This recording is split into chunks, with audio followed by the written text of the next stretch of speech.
Students, हमने हिस्सा नसर का सबक नंबर 1 शुरू किया हुआ था जिसका उन्वान है मनाक़िब उमर बिन अब्दुल अज़ीज़। इसको लिखने वाले हैं अल्लामा शिबली नोमानी। अल्लामा शिबली नोमानी का तारुफ मैं आपको पहले भी बता चुकी हूँ लेक्चर नंबर 1 में। आज हमारा लेक्चर नंबर 2 है। हमने अहम इबारत की जो है वो तशरीह करनी है। तशरीह करने से पहले दो चीज़ें अहम होती हैं। एक होता है हवाला मतन। हवाला मतन में जो है वो लिखा जाता है मुसन्निफ़ का नाम अल्लामा शिबली नोमानी, जैसा कि सबक का उन्वान है मनाक़िब उमर बिन अब्दुल अज़ीज़। तो अब हम आएंगे सियाक़ सबाक़ की जानिब। तो सियाक़ सबाक़ में कुछ चीज़ें अहम होती हैं। इसको हमेशा खुलासे की तरह नहीं लिखा जाता, चंद पॉइंट्स को बुनियाद बनाकर जो है वो सियाक़ सबाक़ लिखा जाता है। जैसे कि आपको पता होगा कि हज़रत उमर बिन अब्दुल अज़ीज़ ख़ानदान बनी उमैया के जो है वो 8वें फरमानरवा रहे हैं। उनके यहाँ सच्चाई पाई जाती थी, रास्तगोई और अदल इंसाफ के जो है वो पैकर थे। उसके अलावा मज़हब की जो है वो मुजस्सिम तस्वीर हैं। आज़ादी राय को उन्होंने जो है वो आम को मुकम्मल तौर पर मौका दिया। आपने देखा होगा कि ख़ानदान बनी उमैया के जितने भी पहले हुक्मरान गुजरे हैं वो सफ़ाक और जाबिर किस्म के थे।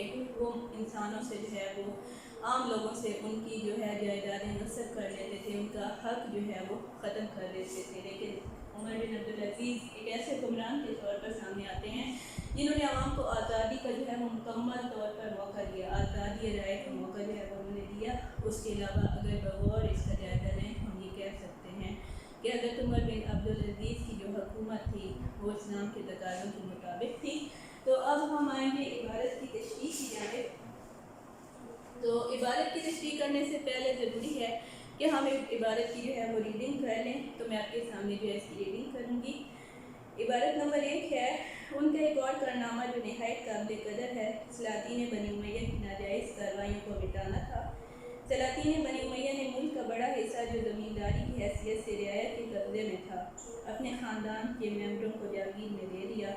जिस तरह सलातीन तैमूरिया के ज़माने में बड़े बड़े सूबे शहजादों की जागीर में दे दिए जाते थे, उमर बिन अब्दुल अज़ीज़ तख्ते खिलाफत पर बैठे तो सबसे पहले उनको इसका ख्याल हुआ, लेकिन ऐसा करना तमाम ख़ानदान खिलाफत को जो है वो दुश्मन बना लेना था, ताहम उन्होंने इसकी भी परवाह न की।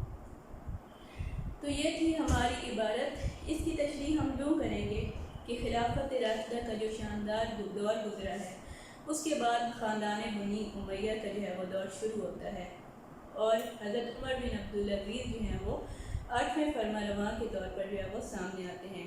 जैसा कि मैंने आप लोगों को पहले भी बताया है कि ख़ानदान बनी उमैया के जितने भी पहले हुक्मरान थे वो सफ़ाक किस्म के थे। इस पैराग्राफ में भी इसी चीज़ की वजाहत की गई है कि सलातीन बनी उमैया जो थे, सलातीन सुल्तान को कहा जाता है, यानी उसके जितने भी बादशाह थे वो नाजायज़ कार्रवाइयों का इस्तेमाल करते थे, लोगों पर जुल्म और सितम करते थे।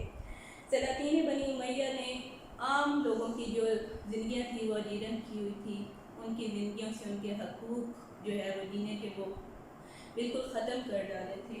यहाँ तक कि किसी शख्स को यह हक़ हासिल नहीं था कि वो आज़ादी के साथ जो है वो अपनी राय का इज़हार कर सके।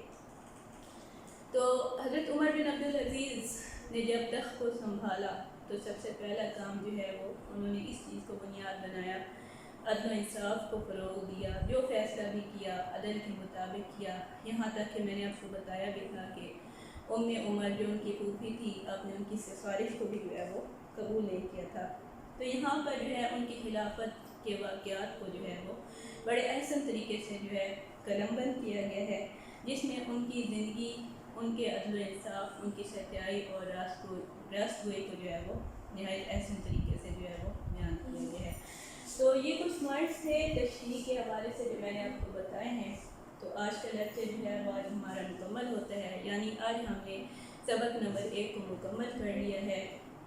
अल्फाज और मानी भी देखे हैं, उसको लिखा भी है। उसके अलावा हमने खुलासे सबक की वजाहत भी की है।